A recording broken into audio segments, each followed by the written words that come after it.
Bonjour. Je vous écoute parler hier soir à table et surtout ce matin. Et je me rends compte que vos réflexions, vos soucis sont tellement ancrés dans la vie de chaque jour. Et moi qui vis dans un monde que je me demande, mais qu'est-ce que je fais là? Donc je vous prie d'avoir un peu, indulgence. Je ne sais pas ce que je peux vous apporter, si c'est intéressant pour vous. Soyez sympa, faites comme si c'était le cas. Bien. J'ai besoin de ça, oui. Dans la plupart d'orchestres symphoniques aujourd'hui, surtout depuis l'ouverture des pays de l'Est, vous pouvez trouver entre 10 et 20 nationalités. Il peut arriver que deux musiciens sont assis au même pupitre, ils ne savent pas se parler. Ou ils trouvent une troisième langue qu'ils pratiquent tous les deux, plus ou moins, c'est-à-dire pas trop bien, ce qui leur permet de se comprendre. Comment c'est possible? Il faut savoir qu'il y a un code que tous ces musiciens ont appris depuis leur jeunesse, qu'on appelle la notation musicale. Et c'est peut-être la seule notation qu'on peut trouver sur tous les continents, qui est internationale, qui permet qu'un Japonais avec un Indien, avec un Africain, ou avec un Parisien, ou même un Luxembourgeois, peut se mettre dans le même ensemble et faire de la musique. Cette notation est millénaire et naturellement a connu une évolution au cours des siècles quand la composition s'est enrichie et est devenue plus complexe. Au départ, le seul souci était de donner une hauteur de note et une longueur de note. Et ça permettait, à partir du Moyen-Âge à peu près, que des chanteurs ou des musiciens pouvaient être ensemble. On avait un signe qu'on appelait tactus. C'est un simple signe avec la main comme ça. Et la durée de ce signe était en relation avec une note qu'on peut appeler brevis. Et tout était en rapport à cette note. Ça permettait que plusieurs, avec des notes, avec des textes différents, ils pouvaient en commencer ensemble et arrêter ensemble, ce qui n'était d'ailleurs pas toujours le cas.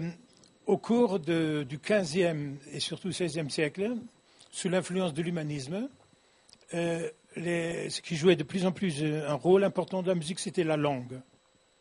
Et le compositeur s'est mis, ou la musique s'est mise au service de la langue, ce qui n'était pas le cas avant. Avant, on écrivait une musique souvent très très belle, au XIVe, XVe siècle, et elle n'avait aucune relation avec les textes. Mais à partir du XVe et surtout XVIe siècle, de plus en plus, les compositeurs ont mis la musique au service de la langue, ce qui était surtout la démarche principale de l'époque baroque. Comment on pouvait faire ça? Aujourd'hui, ça semble un peu, quand je parle de ça à mes étudiants, ils disent mais c'est un peu primitif, c'est un peu simple. C'est vrai, mais il faut comprendre ça, sinon ça ne sert à rien de faire cette musique. Quand on parlait de Dieu ou du ciel, ou d'une montagne, automatiquement, les notes montaient. Dans la messe, être résurrexite, c'était toujours ascendant. Naturellement, par exemple, dans la Saint-Jean de Bach, quand on parle de la mise au tombeau, ça descendait. Donc ça peut être simpliste, aujourd'hui ça peut être comme ça, mais à l'époque c'était très très important. Il y a aussi quelque chose qu'il ne faut pas oublier, c'est les chiffres. Par exemple, Bach, il pouvait signer quelque chose qui lui semblait important avec son nom. Pas pour s'attribuer, parce qu'il était trop modeste pour ça, pas pour dire c'est moi, mais pour donner plus d'importance. Et son nom, il pouvait le signer, faire cette signature de deux manières. Vous savez que dans les pays latins, le nom des notes, c'est do, ré, mi, fa, sol, etc. Alors qu'en Allemagne, c'est l'ABC. Donc le nom de Bach, B-A-C-H, c'était 4 notes. Et il arrivait que Bach signait avec ces 4 notes.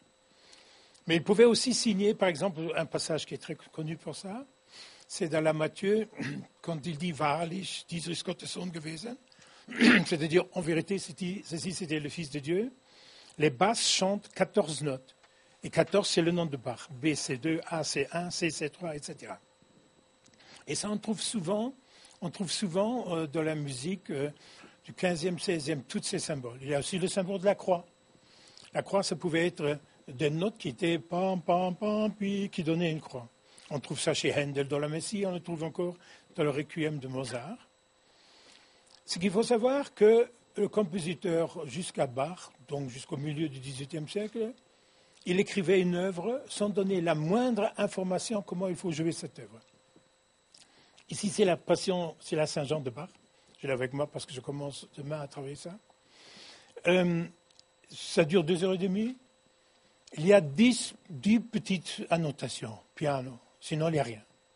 Comment c'était possible qu'un compositeur à l'époque, il écrivait cette œuvre, mais aucune information? Parce que jamais Bach ne pouvait s'imaginer qu'après 2-3 siècles, on écrit des centaines de livres sur son œuvre, des choses que peut-être lui-même il n'y pensait pas, mais qui étaient quand même dans sa technicité dedans. J'ai un livre, Les nombres de chez Bach. Et c'est extraordinaire, tout ce qu'on peut trouver. Je ne sais pas si Bach a pensé à tout ça, mais on le trouve quand même. Au cours du XVIIIe siècle, tout a changé. L'Église a perdu beaucoup de son importance, parce que jusque-là, les compositeurs étaient quoi? Ils étaient toujours en service de quelqu'un, ils avaient une fonction. Ils étaient au service de l'Église, ça pouvait être à Rome, mais ça pouvait être aussi chez un évêque, etc. Ou bien ils étaient maîtres de chapelle, ou chez les protestants, ils étaient cantors, comme Bach à Leipzig. Ou ils étaient au service d'un roi, d'un prince, d'un duc. Et la musique qu'ils écrivaient était toujours liée à leur fonction. Le premier qui a essayé de se libérer de ça, c'était Mozart, et ça s'est très mal passé. Par contre, le premier compositeur qui était autonome, c'était Beethoven. Beethoven était au service de personne. Et après, de plus en plus, les compositeurs ont une position autonome dans ce sens, qu'ils ont écrit une œuvre, qu'ils ont vendue à un éditeur. L'éditeur, il a imprimé cette œuvre et tout le monde pouvait s'approprier cette œuvre. Ce qui impliquait naturellement qu'on pouvait donner cette œuvre, mais le compositeur n'était pas là. Et le compositeur, pour un peu, comment dirais-je, protéger son œuvre, il a commencé à mettre des informations. Est-ce qu'on peut passer les liens sur les exemples? Non, pas ça, pas la musique. Non, ça c'est le dernier. Le premier? Le premier dia. Encore et encore. Voilà. Ça c'est une partition de William Byrd, un compositeur du XVIe. Il n'y a que des notes dedans, donc des hauteurs et des valeurs de notes. Il n'y a rien d'autre. Il n'y a aucune information concernant le tempo, s'il faut chanter fort, s'il faut pleurer, s'il faut rigoler. Il n'y a rien dedans. Et naturellement, le point de repère qu'on avait et qu'on a toujours encore aujourd'hui, c'est le texte. On part du texte. Si le texte est triste, automatiquement l'affect de la musique sera triste, etc. Le deuxième exemple, voilà, c'est Heinrich Schütz, qui était peut-être un des plus grands compositeurs du XVIIe siècle. Ce qui était très rare, c'est quelqu'un qui a eu 82 ans, ce qui à l'époque était énorme.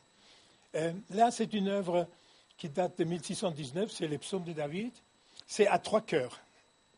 Donc c'est déjà très complexe. 3 chœurs, et ces 3 chœurs, on pouvait, naturellement, ça vient d'une technique de Venise, de Saint-Marc, et on pouvait mettre ces 3 chœurs sur des estrades différents, ce qui donne déjà un effet acoustique qui est extraordinaire. Hein. Et il n'y a aucune indication dedans. Donc, est-ce que le tempo c'est Ja, c'est dem Herrn, est-ce que c'est Ja, c'est dem Herrn, etc. Ça, c'est... Après, on peut parler que pourquoi c'est comme ça. Ensuite, c'est Bach. C'est un choral de Bach. Là, exactement la même chose. On n'a que des notes, on n'a aucune indication. Alors, à partir du fin du XVIIIe et au XIXe siècle, donc le compositeur, pour défendre son œuvre, il a marqué des indications. Alors, la partition qui vient maintenant est de Brahms. Voilà. Déjà, il y a un terme qui est andante. Il faut savoir qu'on s'est très vite mis d'accord que toute la terminologie en musique était en italien. Pourquoi? Parce que le 15e, 16e siècle, les Italiens étaient très forts. Si jusqu'au 14e siècle, il faut savoir que la France était très présente. Tout le Moyen-Âge, c'est français. Hein? Après sont venus les franco-flamands. Et au 16e siècle, commençaient à venir les Italiens. Mais on n'a pas eu les Allemands. Il y a eu 2-3 compositeurs comme Heinrich Isaac. Ouais. Et c'est seulement à partir du XVIIe siècle que les Allemands ont joué un rôle très important. Donc ça, c'est de Brahms. Vous avez andante, qui est une indication de tempo. Ça veut déjà dire, andante, ça veut dire gehend, en marchant. Hein. Ensuite, c'est marqué P, ce qui veut dire piano. Donc on sait déjà qu'il ne faut pas chanter trop fort. Il ajoute quelque chose qui est dolce, doux. Donc c'est encore une indication comment chanter. Et après, il y a des petites indications comme ceci. Ça veut dire crescendo, diminuendo. Ça veut dire le son devient plus fort et moins fort. Et là, c'est même donc marqué forte, on chante forte. Donc, on voit que le compositeur a mis quand même énormément d'informations, aussi un peu pour protéger son œuvre. La partition après est une partition du 19e siècle. C'est Maurice Ravel. Alors là, il n'y a pas une note, il n'y a pas une indication. Il n'y a pas une note, il n'y a pas d'indication. Ce qui est très intéressant, ici, ça marqué noir égale 132. Ça veut dire quoi? Beethoven avait un grand souci concernant le tempo. Alors, il a connu un ingénieur assez génial qu'il a rencontré pour son écoute. On savait que Beethoven avait des problèmes d'écoute. Il voulait que si cet ingénieur pouvait lui construire quelque chose. Le résultat n'était pas très bien, mais Beethoven lui a parlé de son souci. Et cet ingénieur qui s'appelait Melzel a inventé une machine qui est le métronome, qu'on connaît aujourd'hui. Et ce métronome donnait dans une minute des nombres différents. Là, c'est marqué 132 noirs, ça veut dire qu'il y a 132 noirs dans la minute. Alors, je n'ai pas de métronome avec moi, mais j'aurais pu. Donc, ça donne. Ça peut être 60, qui était donc déjà un critère de tempo qui était très important. Et pour nous, notre plus grand souci de la musique, c'est le tempo. On pourra parler de ça après. D'abord de trouver le tempo, puis après, le problème, c'est de garder le tempo. Ensuite, vous voyez, il y a plein d'indications. Il y a des points sur les notes, qui veut dire que les notes sont raccourcies. Il y a des accents, il y a des nuances piano. Donc là, c'est le compositeur. Il peut presque dire ce que Stravinsky disait. Si vous faites tout ce que j'ai noté, ça me suffit. Ce qui veut dire que la notation est tellement précise que si on fait tout ce qu'on dit, on rentre 90%, comment dirais-je, hommage, oui, ce que le compositeur a voulu. Chez Bach, par contre, si vous jouez ce qui est marqué, ça ne donne rien du tout. Il y a tout à fait une autre démarche qu'il faut avoir. Et la dernière partition,